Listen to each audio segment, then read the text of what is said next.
13 years after the rose vanished into the desert, the last sound they ever made wasn't silence. It was a message, a voicemail no one was meant to hear.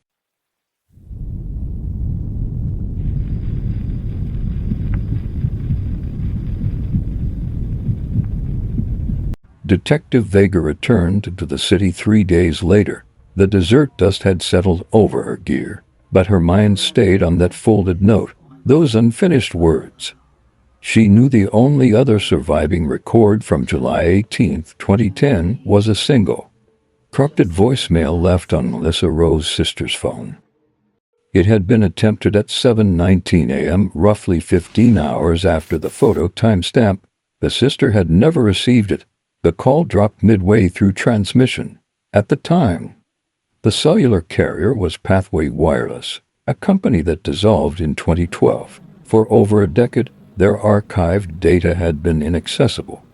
But Vega discovered that the final server backup had been absorbed into a corporate merger and stored under a subsidiary's inactive database.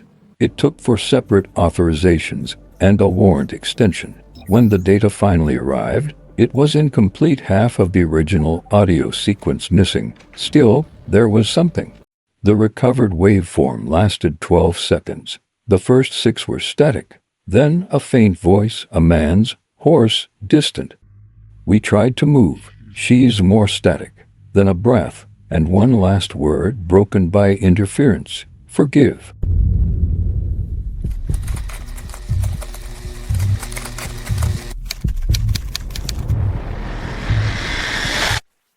For years, the story had been that the Rose perished together, heat exhaustion, disorientation, exposure.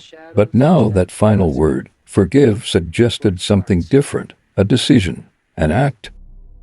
Vega replayed it dozens of times, comparing the inflection against known samples of Aaron's voice from his teaching materials. It was a match, meaning Aaron Rowe was alive at least 1 day longer than anyone believed. That revelation forced the department to open a formal reclassification, from missing persons to presumed homicide, status pending.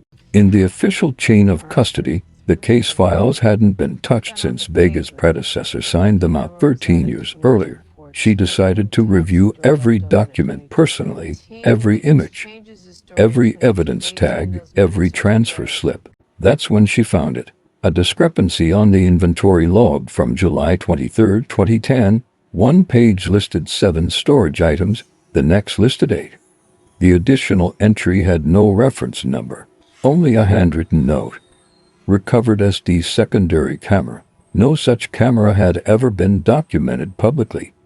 No image of it appeared in the evidence photos.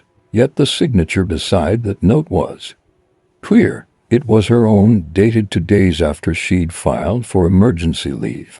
At first she thought it was a clerical mistake. Then she checked the accompanying barcode. The number belonged to an evidence locker that had been sealed in 2011, when Vega herself had been placed on administrative review after a custody dispute. Inside that locker, behind 3 archived homicide cases, was a sealed envelope marked restricted. Internal review. The envelope was addressed to her in handwriting she didn't recognize. Inside was a single SD card, wrapped in an incident report form. The form's header read "Row Case Addendum, Unverified Source." The initials at the bottom belonged to a former forensic tech who had since passed away. When the card was inserted into a secure workstation, the folder structure contained one file, img_0174.mov, a short video clip. The metadata confirmed it was recorded on July 18, 2010, the same day as the voicemail. The footage opened on a shaky handheld frame. The desert horizon, the sound of breathing, then Aaron Rowe's voice, clearer this time. "If you find this, please tell her I tried. We got separated last night. She wouldn't stop moving. I thought I could find the car before dark. The light's almost gone." He pauses, looks into the lens, exhaustion etched across his face. Sand clings to his skin. He holds up a torn scrap of fabric, The same pattern as Melissa's hiking jacket. If anyone's watching this, eye is static, then silence. The clip ends abruptly, only 22 seconds long, but there's one more frame embedded after the cutoff, invisible unless viewed in data sequence mode, a flash image milliseconds long, showing what appears to be a printed document in the background of his frame. Vega enhances the still. The header reads, "For internal use only, missing persons case review." A department watermark. Meaning the footage wasn't filmed in the desert. It was filmed later, inside a law enforcement facility. Vega froze the playbacks. Zoomed in, behind Aaron, a shadow crosses the floor, uniformed boots, standard issue pants, department patch visible for an instant. It was the same patch she wore. The realization hit quietly, without sound. This footage wasn't the survivor's message. It was a recording made after his supposed disappearance, inside a controlled environment.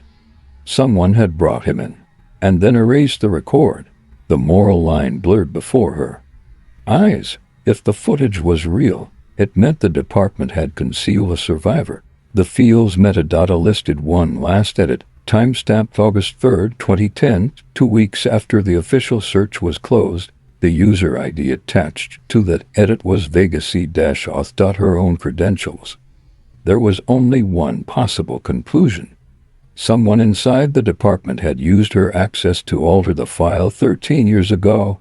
The hidden file had been sitting in evidence all along, disguised beneath her name, and now recovering it meant reopening the question that had cost her everything once before.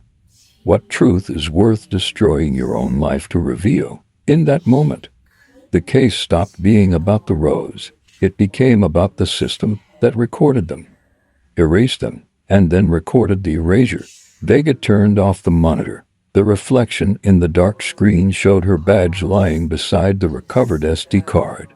One represented everything she had left, the other, everything she could still lose. And for the first time in 13 years, she couldn't tell which one was heavier. She'd spent years chasing ghosts through data, never realizing one of them was her own. Every secret leaves a trace. The question is, who left this one for her to find? The dead don't usually call back, unless someone kept their signal alive. Somewhere in the system, her name was written twice, once as the detective, once as the suspect. Subscribe to uncover what Vega was never meant to find.